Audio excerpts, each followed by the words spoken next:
जी बिस्मिल्लाहिर्रहमानिर्रहीम। अस्सलाम वालेकुम डियर स्टूडेंट। तो पाइथन से रिलेटेड आज हमारे यहाँ पे 40th वीडियो लेक्चर है। इससे पहले वीडियो लेक्चर में हमने फंक्शन को स्टार्ट किया था। फंक्शन से रिलेटेड हमने 4-5 वीडियोस अपलोड की थी। अगरचे अभी तक फंक्शन में एडवांस टॉपिक बाकी है, लेकिन चूँकि हमारा टारगेट एक प्रोजेक्ट भी है, मतलब जितना हम सीखेंगे वो एक प्रोजेक्ट की बेस पे करेंगे। तो प्रोजेक्ट में अभी हम बार बार इस्तेमाल करेंगे इफ़ और इफ़ एल्स का। तो फंक्शन को मज़ीद आगे ले जाने से पहले हम यहाँ पे पहले सीखते हैं इफ़ स्टेटमेंट को। तो इफ स्टेटमेंट हमारे पास डिसीजन मेकिंग स्टेटमेंट है। किस तरह डिसीजन मेकिंग स्टेटमेंट है, यहाँ पे एक प्रोग्रामिंग कोड के ज़रिए पहले मैं थ्योरेटिकली एक्सप्लेन करता हूँ, बाद में इसी टॉपिक को हम इसी वीडियो के आखिर में प्रैक्टिकली भी देखेंगे। तो इफ़ किस तरह होता है हमारे पास, इफ़ बेसिकली हम इस तरह लिखते हैं, देखते जाएँ। यहाँ पे मैंने लिख लिया इफ़ लोअर केस में, और यहाँ पे एक कंडीशन लिख लिया 8 ग्रेटर देन 2। इसके बाद यहाँ पे अगर आप इसको इस तरह पेरेंथेसिस में बंद कर ले तो और भी बेहतर रहेगा। यहाँ पे फुल कोलोन, यहाँ पे फुल कोलोन, यहाँ पे मैंने लिख लिया प्रिंट हेलो। पहले इसको समझने की कोशिश करते हैं कि इसका मकसद क्या है। इफ़ हमारे पास एक कीवर्ड है, रिजर्व वर्ड है, और यहाँ पे ये जो कुछ लिखते हैं इसको हम कहते हैं कंडीशन।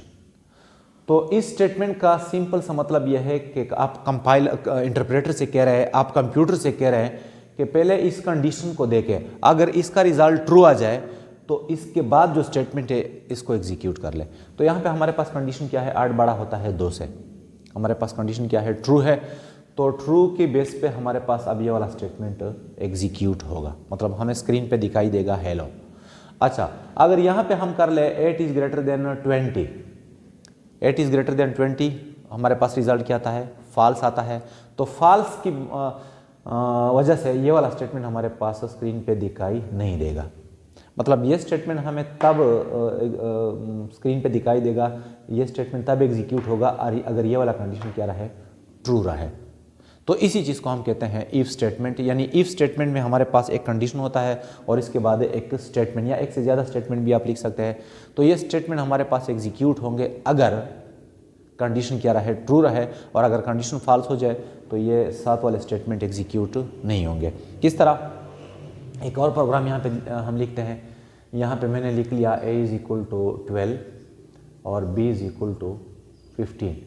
अब यहाँ पे मैं लिखता हूँ if a is greater then b, और यहाँ पे मैं लिखता हूँ प्रिंट हेलो, और यहाँ पे एक और स्टेटमेंट प्रिंट एवरीवन।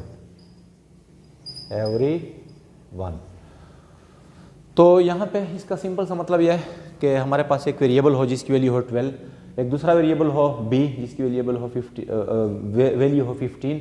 अब यहाँ पे क्या है, ये कंडीशन है a is greater then b। तो हमारे पास a की वैल्यू है 12 और b की वैल्यू है 15। तो क्या a बड़ा है b से, रिजल्ट क्या है, फॉल्स है। तो ये वाले जो 2 स्टेटमेंट है अब ये हमें स्क्रीन पे दिखाई नहीं देंगे। अच्छा, अगर आप इसको रन टाइम वैल्यू देना चाहें इसी प्रोग्राम को, तो रन टाइम वैल्यू देने के लिए हम यहाँ पे सिंपली लिखेंगे इस तरह इंट इनपुट, और अगर आप यहाँ पे मैसेज लिखना चाहें तो भी ठीक है, अगर ना लिखना चाहें तो भी ठीक है, इंट और यहाँ पे क्या इनपुट। तो यहाँ पे जब इस प्रोग्राम को हम रन करेंगे तो ये रन टाइम वैल्यू मांगेगा, मतलब जब प्रोग्राम रन हो जाए तब ये a के लिए वैल्यू मांगेगा, फिर b के लिए वैल्यू मांगेगा, और इसके बाद ये कंडीशन चेक होगी। कंडीशन अगर ट्रू रहे तो ये 2 स्टेटमेंट एग्जीक्यूट होंगे, अदरवाइज इग्नोर होंगे। अच्छा, अब इस 2 स्टेटमेंट की जगह बहुत सारे स्टेटमेंट भी लिख सकते हैं, लेकिन सबको एक ही इंटेंट में लिखना होगा। मतलब सबका जो पोजीशन है तकरीबन नहीं बल्कि 100% एक जैसा होना चाहिए, और थोड़ा इफ़ के राइट साइड पे भी होना चाहिए। अच्छा, नेक्स्ट अगर यहाँ पे हम कंडीशन को इस तरह कर ले, देखते जाएं। यहाँ पे मैंने लिख लिया a is equal to 2, b is equal to 3, c is equal to 4 और d इज़ इक्वल टू 5। यहाँ पे मैंने लिख लिया if a is greater then b and c is greater then d, और यहाँ पे मैं लिखता हूँ प्रिंट गुड मॉर्निंग। मॉर्निंग। इस तरह मैंने लिख लिया एंड सो ऑन। यहाँ पे आप बहुत सारे स्टेटमेंट लिख सकते हैं। अब यहाँ पे क्या है, ये हमारे पास है लॉजिकल एंड। लॉजिकल एंड का मतलब ये है, जिस तरह मैंने प्रीवियस वीडियो में एक्सप्लेन किया था कि एंड हमारे पास दो कंडीशन का मजमू होता है। पहला ये कंडीशन चेक होगा, ए बड़ा है बी से, ए की वैल्यू, अच्छा यहाँ पे फुल कॉलम, ए बड़ा है बी से, ए की वैल्यू है 2 और बी की वैल्यू है 3, तो ये फॉल्स। और सी बड़ा है डी से, ये भी फॉल्स। तो जब दोनों फॉल्स होंगे तो हमारे पास रिजल्ट आएगा फॉल्स, क्योंकि यहाँ पे हमारे पास है एंड, तो ये वाला स्टेटमेंट एग्जीक्यूट नहीं होगा। अच्छा, अगर यहाँ पे मैं कर लूँ 12, अच्छा यहाँ पे मैंने कर लिया 12 और इसकी वैल्यू बी की वैल्यू 3, 4 एंड 5, तो ए बड़ा है बी से। अब ये वाला कंडीशन तो ट्रू है, लेकिन ये पूरा का पूरा कंडीशन तब ट्रू होगा अगर दोनों पार्ट ट्रू हो। तो ए बड़ा है बी से, बिल्कुल ये तो ट्रू है। और सी बड़ा है डी से, ये ज़रा देखें, सी बड़ा है डी से, ये क्या हमारे पास फॉल्स है। और आप लोग ऑलरेडी जानते होंगे कि जब हमारे पास इफ में एंड में दो कंडीशन हो और दोनों में से सिर्फ दोनों में अगर दोनों ट्रू हो तो रिजल्ट ट्रू आएगा, अदरवाइज फॉल्स। तो अब यहाँ पे ट्रू और ये फॉल्स है, तो रिजल्ट क्या आएगा, फॉल्स। और फॉल्स का मतलब है कि ये वाला स्टेटमेंट एग्जीक्यूट नहीं होगा। तो डियर स्टूडेंट, ये हमारे पास है इफ स्टेटमेंट। अगर इसी प्रोग्राम को हम GUI की मदद से रन करना चाहे, जिस तरह हम प्रीवियस वीडियो में ऑलरेडी एक्सप्लेन कर चुके हैं, तो कुछ इस तरह होगा। ये भी ज़रा देखते जाएं। यहाँ पे मैं एक विंडो बनाता हूँ। विंडो में यहाँ पे एक T1 मतलब टेक्स्ट बॉक्स, और यहाँ पे T2 टेक्स्ट बॉक्स, और यहाँ पे मैं बनाता हूँ एक लेबल।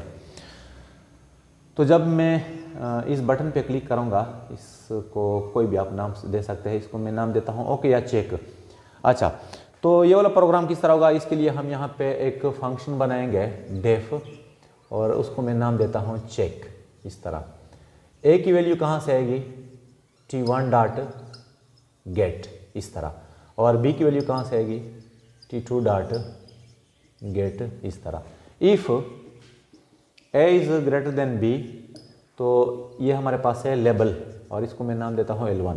तो L1 डॉट कन्फिग, और इससे फिर हमारे पास रिजल्ट होना चाहिए text is equal to hello, इस तरह।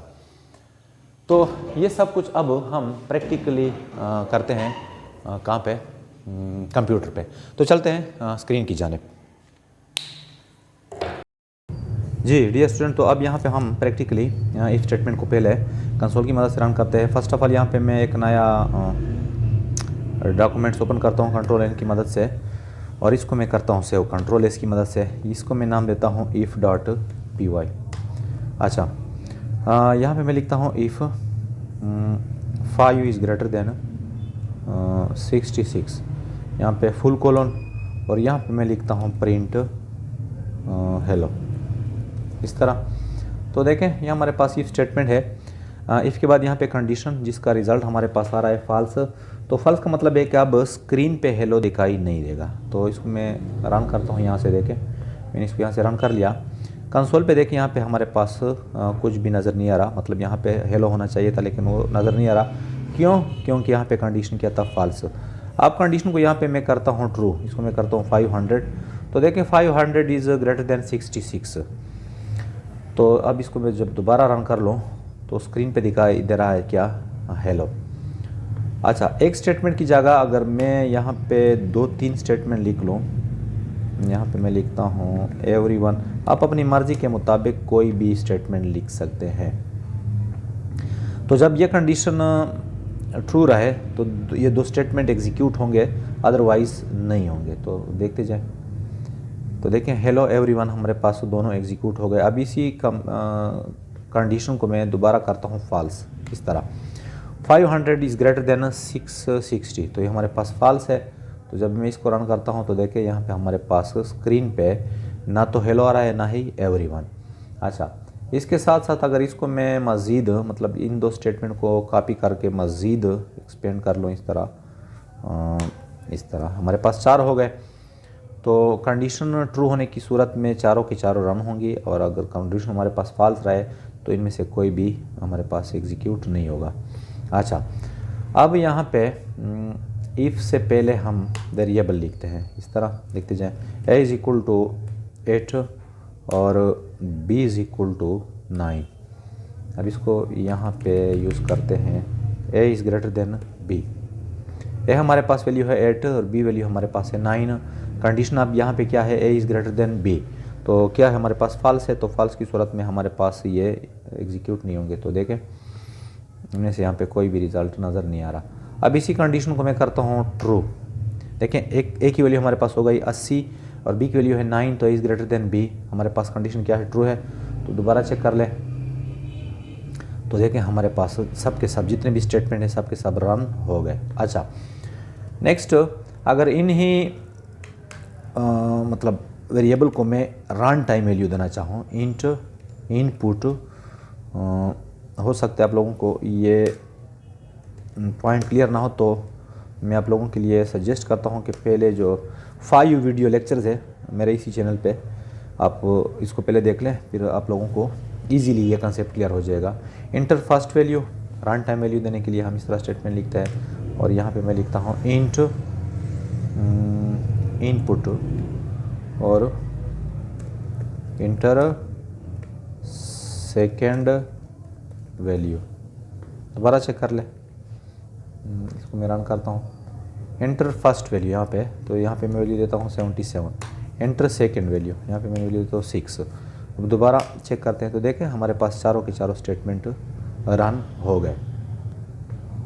अच्छा, अब इसी प्रोग्राम को मैं कंसोल की मदद GUI की मदद से रन करना चाहता हूँ। तो यहाँ पे ज़रा देखें हमारे पास किस टाइप का GUI है। इस टाइप का GUI है। जल्दी जल्दी मैं इसमें करता हूँ बटन की जगह, इसको बटन को मैं यहाँ से रिमूव करता हूँ। एक यहाँ पे मैं लगाता हूँ लेबल, तो L1 is equal to tk.label। tk.label कहाँ पे होना चाहिए, विंडो के ऊपर होना चाहिए, और इसका विड्थ हमारे पास होना चाहिए 20, और इसका बैकग्राउंड कलर हमारे पास होना चाहिए ग्रे। ये भी ऑलरेडी हम प्रीवियस वीडियो में डिटेल के साथ एक्सप्लेन कर चुके हैं। इसके बाद T1 डॉट क्या हमारे पास ग्रिड, तो ये कहाँ पे होना चाहिए, ये हमारे पास होना चाहिए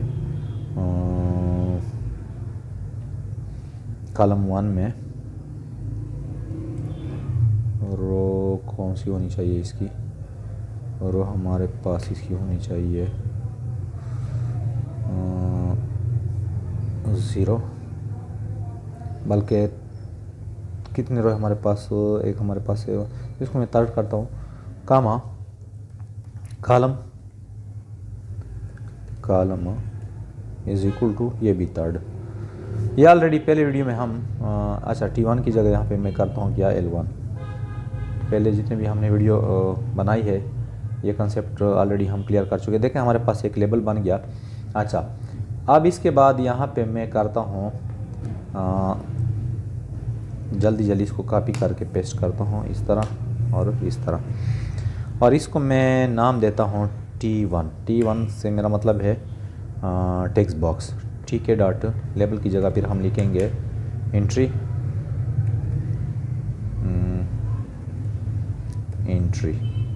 इस तरह। विंडो इसका विड्थ होना चाहिए, इसका बैकग्राउंड कलर ख़त्म कर ले इस तरह, और यहाँ पे कर ले T1 डॉट ग्रिड। रो हमारे पास होनी चाहिए ये 4, और कॉलम 3 होना चाहिए, बल्कि कॉलम भी 4 कर ले। अच्छा, एक और इसी को कॉपी करते हैं और यहाँ पे एक और टेक्स्ट बॉक्स बनाते हैं, इसको मैं यहाँ से करता हूँ रिमूव। अच्छा, इसको मैं नाम देता हूँ T2 और इसको भी मैं नाम देता हूँ T2, कॉलम 4 और रो भी हमारे पास 4। तो ज़रा देखें हमारे पास रिज़ल्ट कुछ इस तरह दिखाई देगा। ये हमारे पास एक टेक्स्ट बॉक्स। अच्छा, दूसरी टेक्स्ट बॉक्स नज़र नहीं आ रही, क्यों नज़र नहीं आ रही, T1 डॉट ग्रिड रो 4 और कॉलम भी 4 नहीं, कॉलम हमारे पास ये होना चाहिए 5 में। दोबारा चेक करते हैं। अच्छा, ये हमारे पास 2 टेक्स्ट बॉक्स बन गए।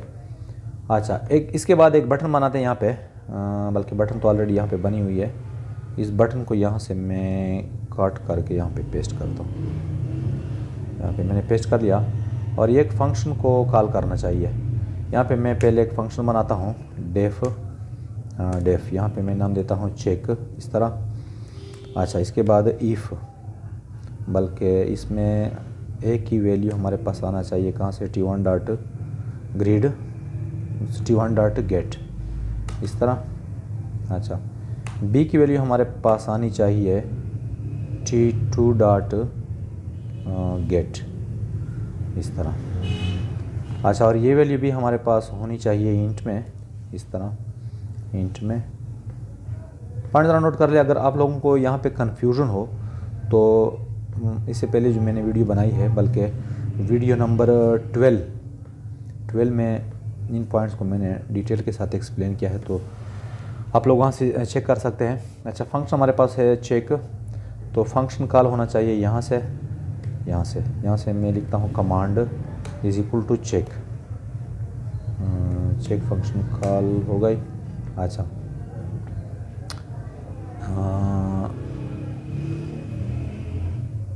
इस तरह, बल्कि यहाँ से इस तरह इसको बंद करते हैं, क्यों एरर आ रही है इसको चेक करते हैं। अच्छा, यहाँ पे बटन में यहाँ पे हमें कॉल करनी है किस चीज़ को, command is equal to function हमारे पास है चेक हमारे पास एक फंक्शन है, इसको मैंने कॉल किया। अच्छा, अब इस फंक्शन में यहाँ पे मैं लिखता हूँ, देखते जाएं, if a is greater then b, तो क्या होना चाहिए, तो हमारे पास L1 डॉट कन्फिग, इस पे मैसेज आना चाहिए text is equal to hello. तो देखें, ए हमारे पास वैल्यू गेन करेगा T1 से, T1 हमारे पास है यहाँ पे। बी वैल्यू गेन करेगा किस चीज़ से, T2 से in the form of integer. अब यहाँ पे कंडीशन चेक होगी A is greater than B, और इसके बाद लेबल पे हमारे पास हेलो मैसेज आना चाहिए। तो देखें, ये हमारे पास है लेबल, ये बटन है, और ये हमारे पास दो टेक्स्ट बॉक्स। यहाँ पे मैंने वैल्यू दी 33 और यहाँ पे वैल्यू दी 22। इस पे क्लिक करने के बाद देखें, ये वैल्यू कहाँ पे स्टोर हो रही है, ए में, और ये वैल्यू स्टोर हो रही है बी में। तो देखें हमारे पास यहाँ पे हेलो स्क्रीन पे नज़र आ रहा है। नेक्स्ट, अगर ये जो बटन है, बटन को मैं कॉलम नंबर 6 में करना चाहता हूँ ताकि वो नीचे हो जाए। देखें, आप दोबारा चेक कर लें। अच्छा, यहाँ पे आ गई, सॉरी कॉलम नंबर, तो इसमें रो चेंज कर लें। यहाँ पे वैल्यू 3 और यहाँ पे 4, तो ये ए की वैल्यू हो गई और ये बी की वैल्यू हो गई। अब यहाँ पे मैं क्लिक कर तो देखे लेवल पे हमारे पास कुछ भी नज़र नहीं आ रहा। तो डियर स्टूडेंट, ये हमारे पास है इफ़,